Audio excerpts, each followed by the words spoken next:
not attempt to adjust your dial. Ba-da-bum-bum-bum. It's your boy Big Vern. This is App Stupid, the fastest growing sports and entertainment show on these YouTube streets. You're welcome. Hi to this Mardi Gras. I'm the dopest MC that you ever saw. MC Light. Shout out to her. Yo, I'm going to do another series about the female MCs. How the female MC, how that game is just went by the wayside. Super trash. Anyway. I know I'm going to get some shit behind that one. Anyway. We got done talking about in the past segments. Hold on. Wait a minute. If you're just joining us for the first time, please hit the like and subscribe button. Goes a long way. Helps the channel. We appreciate it. Back to business. We talked about Penn State. They shut the doors on USC again, winning in overtime 33-30. Lincoln Riley taking to a presser to vent his frustration with how the season's going. He'll get it. It's just growing pains. Then we talked Texas. Texas beat the brakes off Oklahoma in every facet that you can win a football game. That became embarrassing for the Sooner faithful. I don't know what you do from here. They haven't beaten a winning team all year long. Do with that what you will. Then we talked Oregon and Ohio State play a classic.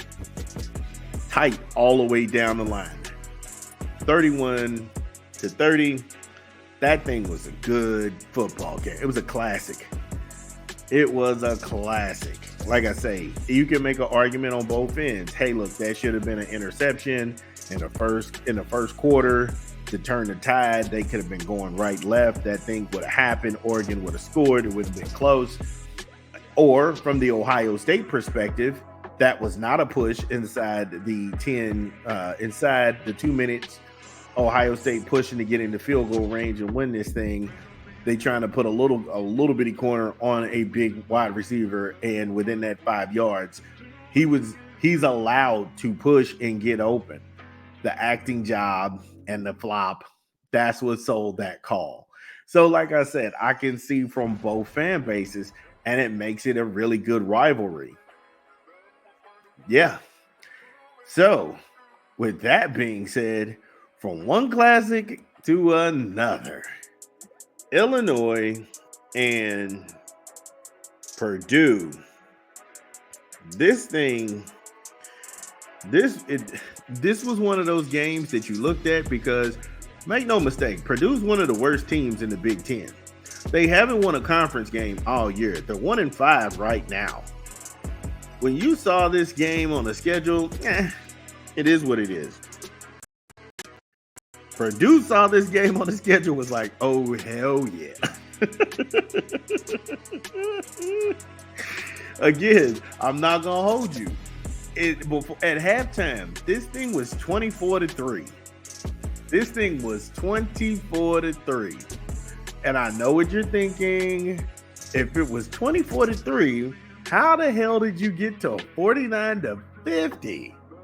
Look, we'll get into that when we come back from a quick 20 from an unofficial sponsor of the show. This is Big Vern. Drop the spot.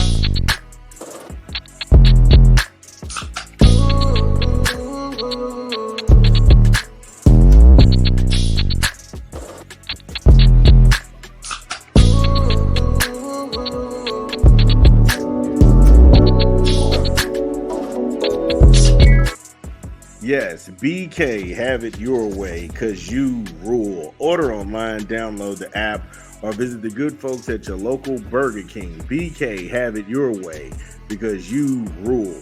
So when we last left off, we were talking about the score being 24-3 at the half. Now, if that was the case, Vernon, how the hell did we get to 49-50 in overtime? That's a basketball number.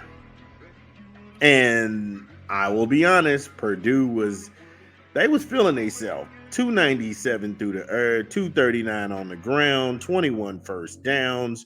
They were put behind the 8 ball, converting that third down to first down 10 times. They did it 5 times. They tried to go for it on fourth down. They were not successful. This is where I think they drew close when it came to the penalties. 6 penalties for 38 yards. They didn't have any fumbles. They didn't have any interceptions. They just played competent football to get them back into a game. So when you look at that third quarter, Purdue came out swinging. 17 points in the quarter? What?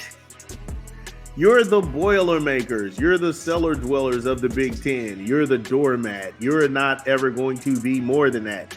Jeff Brom is playing at Louisville. He took all of his toys and he left. Purdue says, what the hell ever, hold my beer, watch this. They got momentum on their side. Illinois only put up 3 points in the third quarter. I think they were just as shocked as anybody else was. Going into the fourth quarter, this thing is 20-27. Wow.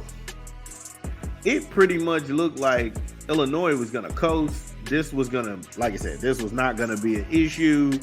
We're the 22nd ranked team in the country, and we're playing in Champlain. This ain't going to last long. Nothing to see here. Purdue said, oh, hell yeah, something to see here. Watch this. 27-20. Purdue in the fourth quarter puts up 23 points. What the hell?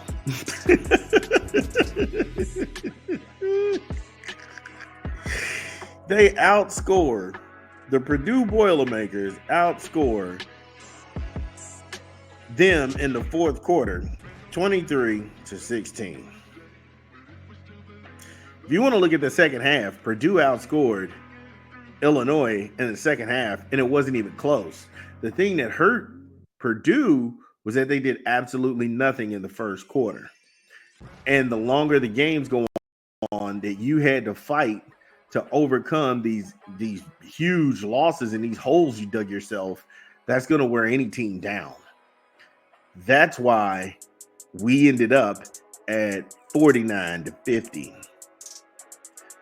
Had Purdue put 10 points on the board in the first half of that game, this game would be an upset.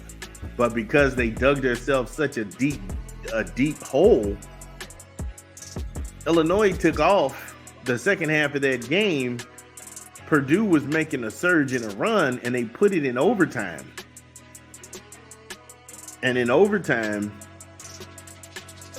Illinois just came up with more winning plays. And I know that's got to be hard to hear for the good folks of Fort Wayne, but Purdue fans, let me know in the comments, can you take this loss? Because at 1-5 overall, and you haven't won a conference game, this was a good game.